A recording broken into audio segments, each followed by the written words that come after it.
I'm ready. Hi everyone, and welcome to What's New in Creative AI. It is the February/March edition. We can't agree on which month this is because it's the very end of February. So yeah, I think this should be the March edition, but in theory it is the February edition because the last one was January. So we're just going to call it both for a quiet life. So we have been really busy over the last month. It's the time. What's been going on? Flash. You've been traveling around the country a lot. Yeah, we are delivering AI Accelerator out to agencies in the real world, and we have our first 2 Accelerator clients midway through their AI journeys. And so we've been teaching AI for leadership, AI for brand strategists, and AI for creatives, and it's been going really well. So that's super exciting. Yeah, it's been awesome. What have you been up to? I've been doing some of those too, and I've been to the wonderful She Shapes AI conference in London. It was the inaugural event, an event of women championing responsible AI and building a community around it. Everyone flew in from all around the world. It was very inspiring. Brilliant. And there's been more women AI stuff. Yeah, I like to get involved in a lot of this stuff. So I have been doing some work with girls in marketing who are a brilliant community, running a webinar with them once a month on AI. So did one in January. Did one last week where we looked at creativity in AI and marketing, and they are a super lovely community. So if you are a young marketeer at the beginning of your career, I suggest checking them out. They're great. We have been onboarding some new coaches to help train people on our stuff, because there's more than Emma and I can do on our own, which has been great. Yeah, and we've got some amazing people we're working with, and we're super excited, and we will be, some of you have met them already, but we'll be making proper announcements in a brilliant marketing way soon. Yeah. And I'm going to be back at Oxford in 3 weeks, teaching AI in business for the Oxford Diploma for AI in Business. So yeah, back there again. Anyway, what has been going on out in the world of AI and creative while we have been up to all of Exactly, that is enough about us. Yeah. What has been going on out there? Well, should we start with the obvious? OpenAI. OpenAI. Sam Altman has tweeted. Do you tweet anymore? It's on X. Sam Altman has X'd a roadmap for OpenAI. So for the first time, we're actually getting a preview of what's coming. And what's he told us? He's told us that GPT 4.5 is right around the corner. But that GPT 4.5 will be the last of their non-reasoning models. And that GPT-5 is not far behind, and that will be a unifying model that brings all of this confusion together. Jules, what does that mean, non-reasoning model? A reasoning model versus a non-reasoning model? Yeah, so non-reasoning models are basically the ones we've all been using up until very recently. And if you remember from our December edition, we covered some of the news of the 12 days of OpenAI, and they released their new model O1, which was the first reasoning model that had been released to the general public. What does that mean? Instead of giving you an answer straight away, it goes and thinks for a bit first, sometimes as long as a minute, and comes back with more logical, more structured, more reasoned answers. I think the intention was that it's very good for sort of science and math type problems, but actually I've found it's pretty good for any type of logical thinking type question. It's been really helpful for planning our workshops, for example. Yeah, it's really good at that, but I still really like 4.0 for copywriting, yeah, those kind of tasks though. Yeah, so 4.0 is the one you're probably used to using that gives you an almost instantaneous reply, and it's still pretty good for loads of stuff. In fact, we think it might have had a little update without anyone telling us, because it's definitely got a little bit better this month. But yeah, 4.5 will be the last update to 4.0, if you like, and then 5 is going to come, and 5 is going to combine all of these things together, so you're no longer going to get that drop down that says, do you want to use 4.0 or 0.1 or 0.3 mini high and all this nonsense that nobody really knows what they are. Yeah. Instead, it's just going to be GPT-5 and it's going to do whatever you need done, which is great. So does that mean in the background it's going to choose what the best model is for the task? So yeah, some people think, great, that means I don't have to choose about my model anymore. Other people are thinking it's a way of OpenAI saving money because lots of people are using O1 for everything and it's expensive for them to run because it uses lots of computing power. So it'll push you onto a cheaper to run model unless you really need it. Who knows? We'll see. But to quote the great Sam himself, he says, the free tier of ChatGPT will get unlimited chat access to GPT-5 at the standard intelligence setting. Plus subscribers will be able to run GPT-5 at higher levels of intelligence, and Pro subscribers, those are the people on $200 a month, will be able to run GPT-5 at an even higher level of intelligence. So basically, the more you pay now, the better models you're going to get. Something like that. Yeah, but it will incorporate voice, Canvas, search, deep research, and all of the other features they've been doing. So you no longer have to navigate this crazy menu of models where you never really know what's the best one to be using. It'll just be GPT-5 and off you go. So one day we'll stop talking about all the OpenAI AI models so much in this podcast. It'll be a shorter podcast. Yeah. What else has been going on? Do you want to talk a bit first about, we were going to say how, about prompting techniques for O1. Yeah. Do you want to talk about that before we move on to Sure, topic? yeah. So O1 is the sort of most powerful model that's on general release from OpenAI at the moment. You might have played around with it. I like using it quite a bit for certain things. As I said, for workshop planning, it's brilliant.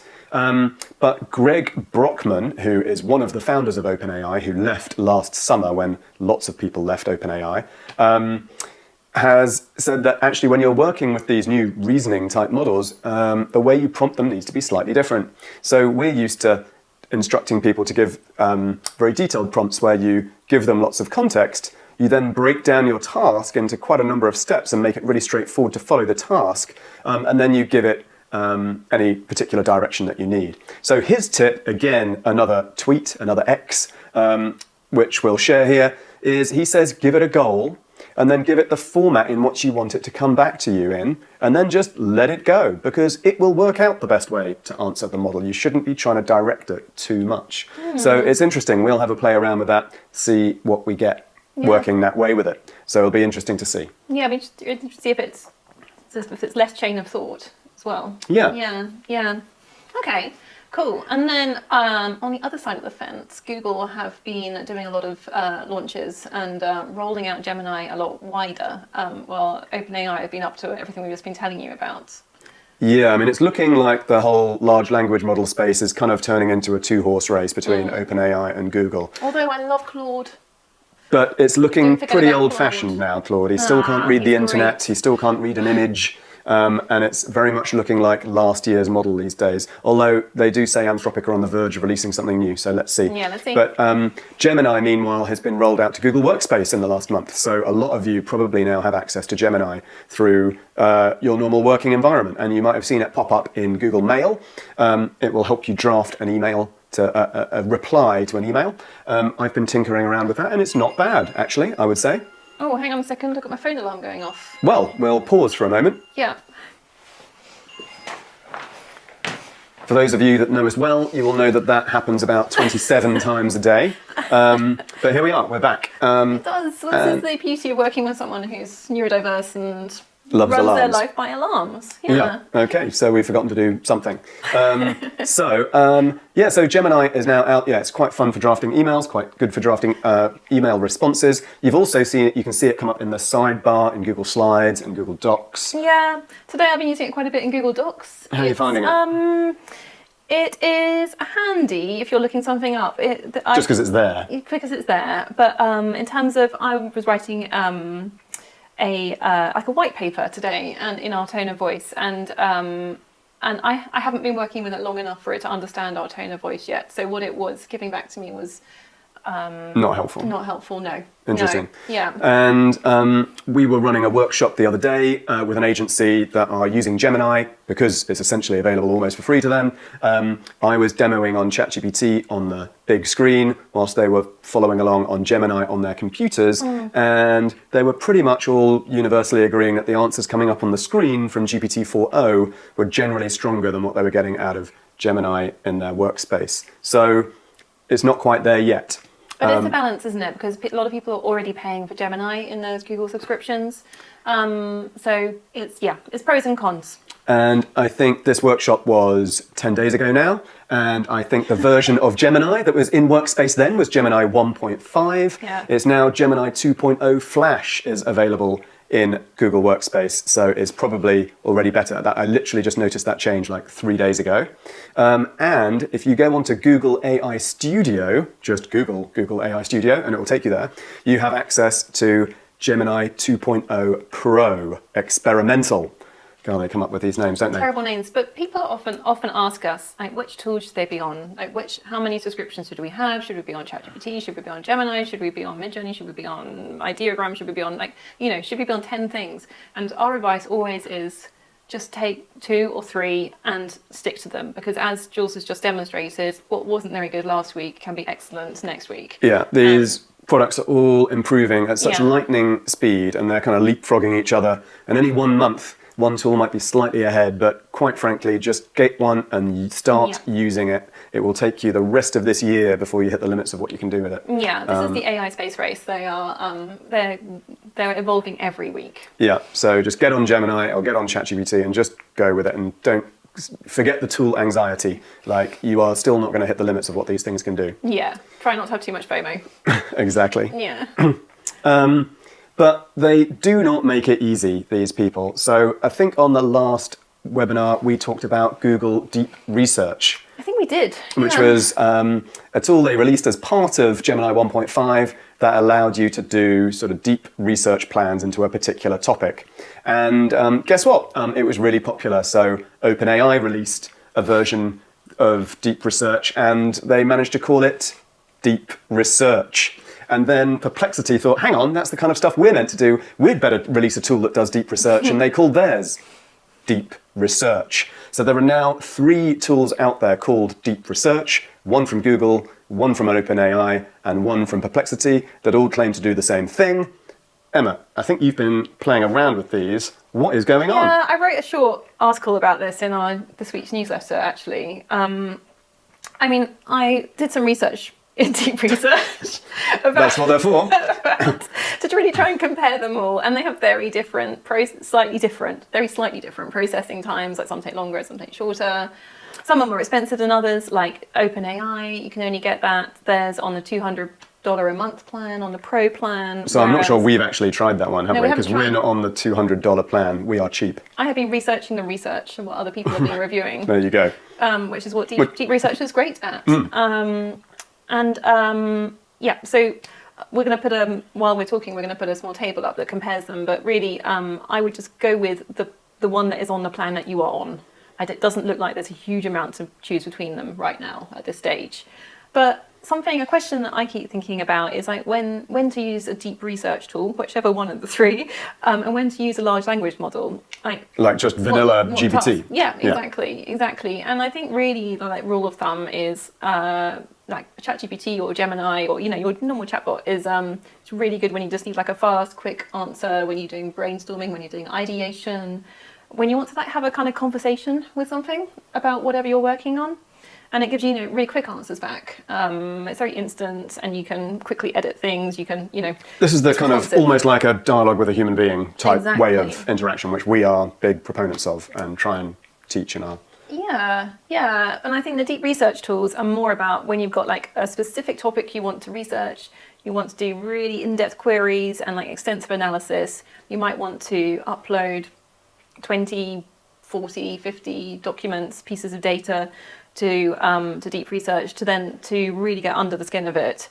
It takes longer to process, so you have to be more patient. When I say longer, like 10 minutes. Although we have tried it before when it's taken like 24 hours, but perhaps we were pushing it too I think far. we were on an older version of it then. Maybe, But yeah. maybe. It kind of shows how spoilt we've come though, where, it's now like... I know. To do the work that would have taken a human being a day or two, we're now horrified that we have to wait 10 minutes for that. Yeah. I mean, it's still remarkable. It really is. I think the Perplexity Deep Research tool, which is the latest one that's been launched, you can actually download the research as a PDF as well. So you have a kind of your own research report in the traditional sense too at the end of it. And I think the deep research in Gemini allows you to open the outputs as a Google Doc. Of course. So you can do it that way too. Of course. Because it's integrated with Google. So really encourage you to have a play with these, especially if there's a large amount of research in your roles. So great. So that is everything I think we've got to say about all of the large language models this month. Yeah. Only 3 large announcements this month. Pretty slow news month. So something that is really important to get our heads around is copyright. Yeah, I mean, it's a number one question that we're asked when we're talking to agencies and marketing teams, copyright and intellectual property. And so right now, in fact, it closes in 2 days' time. The UK Copyright Office, the IPO, hang on, that's 2 days' time, but it's Sunday night, the 23rd today. So, Oh yeah, so it will be closed by the time you watch this show. Yeah. Sorry about that. The UK government has been holding a consultation on copyright in a world with AI. But interestingly, a few weeks ago, 3 weeks ago, the US Copyright Office published their guidance on how copyright applies to AI-generated content. So their guidance was that, first of all, prompts themselves are not copyrightable, which I think is something that we've been teaching already, that we thought that was pretty clear that was going to be the case. AI-generated content that comes out of a model, as it stands, there is no human creator. It does not attract copyright. There is no copyright associated with something that's come straight out of the model. And the US Copyright Office have upheld that point of view. So when you scroll down the Mid-Journey wall of what people have generated, all those pictures, none of those pictures have copyright associated with them. Anyone can take one of those pictures and use it for whatever they like. So, however, how do you make something copyrightable if you need to? If your client wants to own the rights to something so that somebody else can't use it, you have to do something to it. And that doing something to it has to show human intent. So even if you're staying, for example, within the Mid-Journey editor, and you're using the Mid-Journey editor to alter parts of the picture, still using AI, that now becomes copyrightable because you have put your own personal stamp on it.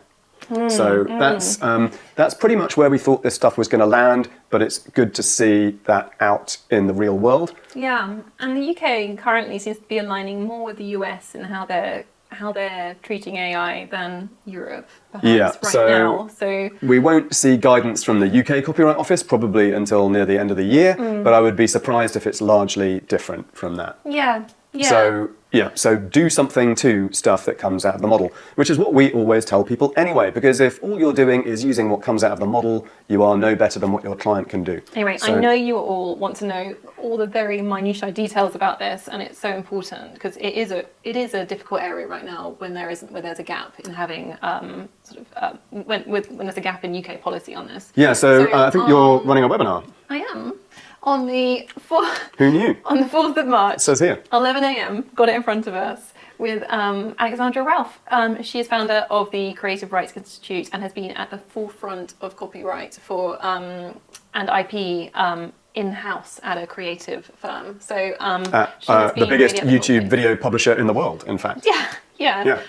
So sign up to the event. It's free webinar on, and you can find it on our LinkedIn page on our events, and I'll make sure I put it in the show notes as well. 4th of March, 11 a.m. And it's going to be live, so you can ask your questions as well. There you go. Get all your questions ready.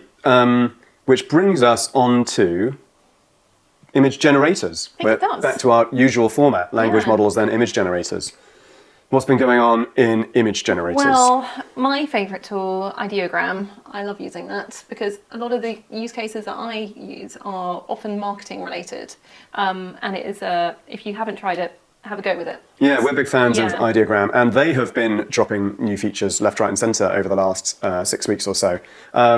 So why do we like Ideogram? It is great when you are in exploratory mode. It allows you to cover a lot of ground. And one of the ways that it helps you do that is its newly released canvas mode. So if you're an InDesign fan or an Illustrator fan and you're used to working on a canvas and being able to show how your ideas generate often different routes, you can now do that in Ideogram, which is really nice. So you can, when you create an image, you then can choose to take that image into the canvas, and then from the canvas you can start remixing that image and going off in different paths. So really, and then you can move those images around, arrange them in different mood boards as you like, and gives you a lot of control. And when you're in the canvas mode, you can also directly add text to an image as well if you're wanting to explore different layouts. We already know that Ideogram is very good at generating text too. It's one of the few image generators that can spell. It doesn't get it right every time, but much more gets than it pretty other. close, and it knows different fonts. You can ask for serif, sans serif, etc. So canvas mode is a really great way if you're exploring layouts and graphic images, or just want to see where the world takes you. Really good. Another interesting thing they've released on their Pro plan is batch mode. So you can now upload a spreadsheet of prompts, up to 1,000 lines in a spreadsheet, and it will generate all of those ideas at once. And you might be thinking, Jules, how does that help me? Because I've still got to write 1,000 prompts. No, you don't. ChatGPT can write you 1,000 prompts. And this is the kind of thing where using a language model and an image generator together can be a really powerful tool. So if you have got a visual concept that you're trying to explore, and you can prompt ChatGPT to write you those 1,000 prompts, varying one little element of the visual expression each time. You have your 1,000 variations, batch upload them to Ideogram, go and make a cup of tea, come back 20 minutes later, you have got your 1,000 variations that you can then scan through and see what's working and go from there. Perhaps we should do a webinar on using ChatGPT to create prompts for image generators. Yeah, they go really well together. It's a powerful thing. Let us know in the comments if that would be helpful. Yeah, and in our AI for Creatives course, we lean heavily into that and show you how these tools are really powerful together. Yeah. And finally, they have released a Teams plan, and you all know that the Teams plan in ChatGPT is our favorite plan to be on. We recommend people use. Well, they have now released a Teams plan in Ideogram as well, which, all those canvases you've created, you can now create common workspaces with your colleagues where you can share your images, share your canvases, and work together as a team. Really powerful way to work. Yeah, it's going to be so helpful. Yeah. So, Ideogram, double thumbs up. So I don't think we have any Midjourney updates this time, do we? No. They probably have updated something. I've just not had a chance to get across it this month because they are dropping new stuff all the time. Well, they all are, but I think the big updates were Ideogram. Actually, there is an update in Midjourney. Oh, okay. They have released their mood board feature. Yes, you're right. They have released their mood board feature, which I think is off the bottom of my computer screen. But yeah, they released their mood board feature recently, certainly this year. And what's a mood board feature, Jules? Well, the mood board feature allows you to upload a mood board and use the whole mood board as a style reference for your images. So great if you are trying to create consistent sets of imagery that build on an existing library of assets that you've already got. From our experiments and from what we're hearing from clients we're working with, it works best with photorealistic imagery rather than with illustration at the moment. But that's a fairly small sample size we're working with at the moment. We're trying to learn the capabilities of it, but definitely worth exploring. So you go to the personalization part of the menu on the left-hand side of Midjourney, select personalization. There you can have your own personal personalization, but you can also then upload images to create a mood board and then copy the mood board code, append that to your prompt, and that will then be applied to all the images. When you are prompting in Midjourney, you can also then choose to make a mood board the default application for your prompts, so that all your prompts going forwards will apply that mood board. So when you're working on a particular client, that's a really nice way to not have to worry about appending this 17-digit code to the end of your prompt every time. So, however, as someone who works in Midjourney quite a bit, I would say just remember to turn it off. Because sometimes, you come back to Midjourney after a couple of days and you can't get it to create anything you want, and you realize it's because you've still got somebody else's mood board applied to your images. So, and it's easy to miss. So, turn it on, also turn it off. Yeah. That's my top tip there. Yeah. And then we normally talk about video as well. So what have Runway been up to? Yeah, so Runway, so one of the things about these video generators is they're pretty low res a lot of the time. I think, the best ones are coming out with 720p footage, and, we were shooting 720p video cameras back in about 2005. So where's all the res gone? We've been shooting 4K for the last 7-8 years. Well, you can now and people have been using expensive programs like Gigapixel and Topaz Labs to be able to upscale AI-generated video to 4K. So Runway have now put an upscale to 4K natively in the user interface in the website. So how do you access it? You create one of your videos as normal, use image to video, text to video. We always recommend image to video because it gets you much more control. You then, if any of you have actually been in Runway, you will know that you will roll the dice many times until you get a generation that you actually like. But when you've got the one that you love, you can then, in the Actions button, you can then, on the left-hand side, on the drop-down, you can then click Upscale to 4K. And again, sit back and wait a minute or two, because obviously that's a lot of pixel pushing that it's doing in the background, but you will then have a 4K version of your video. That's pretty cool. So that's pretty good. So then it fits into a normal editing workflow, if you like, especially if you're mixing with live action footage that you've shot in 4K on your cinema camera or whatever it might be. So amazing. that makes the whole workflow a lot easier. And then final thing, actually, is one of the things that's been frustrating us, and you might have heard us going on about on a previous episode, is the fact that a lot of these, on the image generation side and the video generation side, a lot of the coolest tools are coming out in America and they're not being released over here. Yeah, it's very frustrating. So initially, deep research was not available here. It is now. We've had to wait 6 weeks for it after America. VO2. And yeah, one of the big ones is Sora and VO2. Yeah. So Sora, if you remember, was OpenAI's highly anticipated video model that is now available through their Pro plan, the $200 a month plan. That's still not available in the UK. So in fact, we know of people who are using VPNs to dial up to make it look like they're in America to be able to get access to Sora for people who are, hardcore video generators and need access to all of the models. The other new model on the block that's getting everyone very excited is Google's VO2, which I think we mentioned last time. It's probably producing some of the highest fidelity, most realistic live action video we have yet seen. And it's doing it in native 1080 straight out of the box. But it's not available in the UK. But it is now. Because a little known tool, or I guess it's becoming more popular, that I've become aware of recently is called FreePic.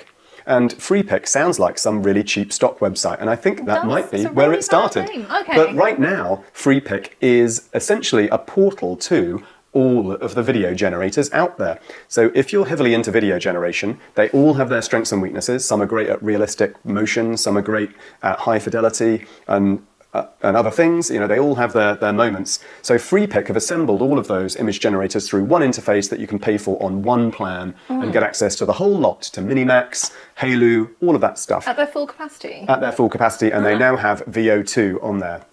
So you can now use VO2 from the UK through FreePic. So have a look at FreePic if you're deep into video generation, and you can get access to the very, very best models right now. That is exciting. And VO2 up until now has been only text to image, which does make it hard to control. They have just released their image to video feature. But we're still, that literally has come out in the last couple of days. So Martin Gent, a friend of ours who is one of the founders of the Creative AI Network, has been experimenting with it on LinkedIn. Check him out. He's a brilliant teacher of AI video generation. He comes from a TV production background, so knows this stuff inside out. He has been talking about how he's been using VO2. Yeah, give him a follow on LinkedIn. Yeah, pretty exciting stuff. Great. Right, final section. What's last, but not least? Well, normally we talk about AI out in the wild. Who's using it? Which campaigns? When? How? And this time, you mentioned to me before we went live about Hugo Boss. Yeah, that is right. So we have mentioned before, and in fact, those of you that have been on our activation class know that one of the examples we give is Mango, who have done AI-generated imagery for their e-commerce website. They did it first in the summer with their teen summer collection, and they did it just before Christmas with their sportswear collection. Well, Hugo Boss have gone one better and are using AI-generated video now on their e-com website. And you can see the examples on the screen right now. They look pretty realistic, and we've got good consistency, character consistency from one shot to the next. So they are doing pretty well. And if you dive into LinkedIn and follow the creative team at Hugo Boss, you will know that they are using an in-house stable diffusion model that they have trained themselves to do this. So again, we're seeing more and more businesses go that way, want to be able to get the control and the data privacy to be able to use their own, pre-production fashion clothing, for example, run a model in-house, and that is becoming more and more affordable. So as the hardware becomes cheaper. It's really interesting how fashion seem to be leading the way here. Yeah, that is interesting. And I guess, they want to produce more engaging content, but they need control because the clothes need to look like what the clothes really look like, I guess. Yeah. So they need more and more content all the time. So, yeah. Okay. So that's been pretty interesting to watch. Check it out. Yeah. And we've also seen, now, amongst the creative community, Fiverr have a pretty bad name. I just saw that written in front of me, Yeah, what is Fiverr doing on there? Yeah. So you probably think Fiverr, oh my God, that's where people go to get a logo made for £5. And yes, it is. But so Fiverr is this massive portal for freelancers to offer their services. And you can get some very cheap graphic design or copywriting or other things done through Fiverr. But Interestingly, Fiverr themselves, the platform, have released now their own AI tool to help their creators, to help the freelancers working there scale their businesses. So they are delivering AI copy and AI image tools that creators can train on their own style to allow them to generate more assets more quickly for their clients and serve more clients So at they can one be even time. more low cost, high volume than before. Exactly. So for those of us working in high quality, high end branding and design and advertising, I don't think we've got too much to worry about. It might not be the way you want to go. But it is interesting to see. Yes. We talk about the race to the bottom that will be where low value content sits, and that is a perfect example of it. Yeah. Some people are just going to turn the handle on this stuff and just churn out content. And for those of us that want to continue to do premium high-end work for great brands, automating all of this stuff just simply cannot be the way to go, because otherwise our clients are just going to go to Fiverr. We need to be bringing our own brilliance to all of this, bringing the human into the AI world and using it to enhance and augment what we do. So interesting to see where all that's going, though. Some of this stuff is starting to play out. Yeah, it's fascinating. It's only 6 months ago we were speculating about this, and now it's here. Right, so I think that's brought us to the end of our news. Yeah, so that is all of the new stuff in AI. We've just got a few announcements to wrap up the show with. Yeah. What's coming up? So over the next month, we are basically running around the country, running more AI accelerators, which we Lots are of running. loving doing, running. But catch us in real life at Agency Hackers at the Robots Are Coming event at the British The robots Library. are coming, and they're arriving on the 18th of March at the British Library.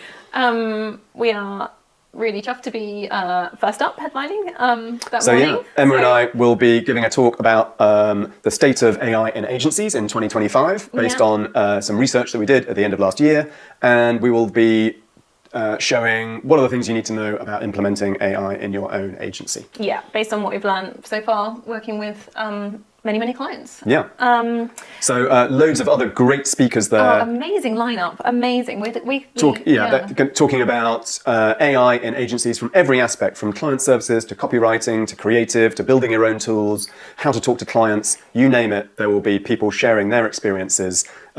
Agency Hackers organise a brilliant event. I went to this last year. It was fantastic. So do come along, 18th of March, British Library. Tickets are still available, I think. I think so, unless they're already sold out. So if you want to understand how everyone is experiencing AI and what they're doing about it, then that's it's a place to be. Not a day to miss. Yeah. And that's it. that is it. Yeah. Okay. We're going to leave you there. Thanks for listening. Thanks so much. Bye. Bye.